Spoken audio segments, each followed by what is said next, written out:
And good evening, I'm Erica Eastep in for Lori Tucker. I'm Gene Patterson. The U.S. Supreme Court today handing down a long-awaited decision on the Patient Protection and Affordable Care Act. That's right. It's a hotly debated health care reform law passed by Congress in 2010 with the support of President Barack Obama. Today, in a 5-4 vote, the nation's highest court upheld the bulk of the law, including requiring all Americans to buy health insurance. Justices ruled that the penalty for not having health insurance could be considered a tax, something Congress can regulate. The court also put restrictions on the law's expansion of Medicaid, saying if states refuse to take part, the federal government can't take away all Medicaid funding, only the new money for the expansion.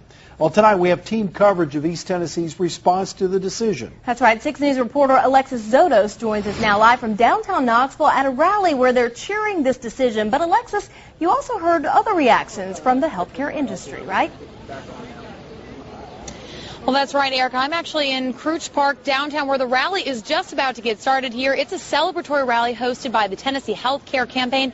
About a couple dozen people are actually here gathered right now. You can see some signs behind me.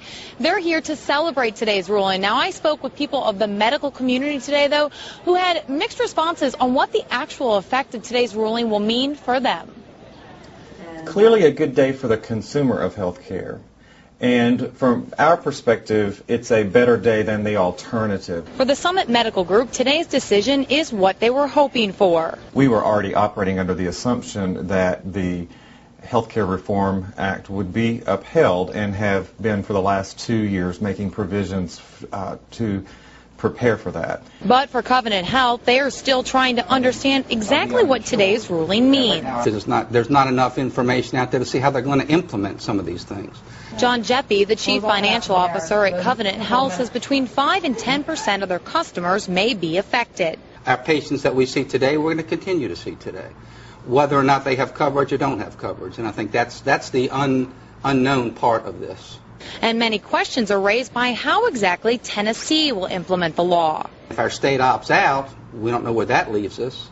And even if states around us opt out, you're going to see some people migrating across state borders. And so I think there's a lot of uncertainty. But the industry seems to agree that despite uncertainty, today's ruling is a step in the right direction. And it is, we hope, a step in a long journey of stabilizing our present healthcare system, and we must understand we've got to be a participant in finding solutions to do that.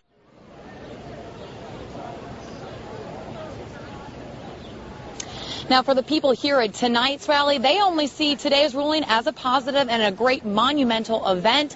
Now, again, it is supposed to get underway here in a couple of minutes. There are a set of speakers that are going to be speaking tonight about the ruling, people from the medical community as well as the religious community here in Knoxville, and anyone that wants to share their personal stories about how this health care bill is affecting them is welcome. As you can see, it's about to get started.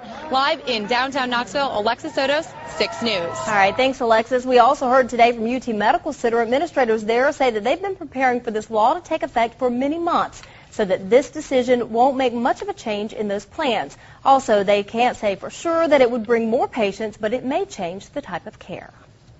What I would hope is that, therefore, more individuals would access non-emergent care, would access regular routine care and preventative care especially, and I think that would be something that could be accomplished. These decisions are going to definitely impact on how physicians provide that care, and there are lots of things that we need to do to make sure that with physician shortages, you know, the dollars that are going to be spent to increase the number of people coming to the doctor is going to be, you know, have an impact on how we provide care.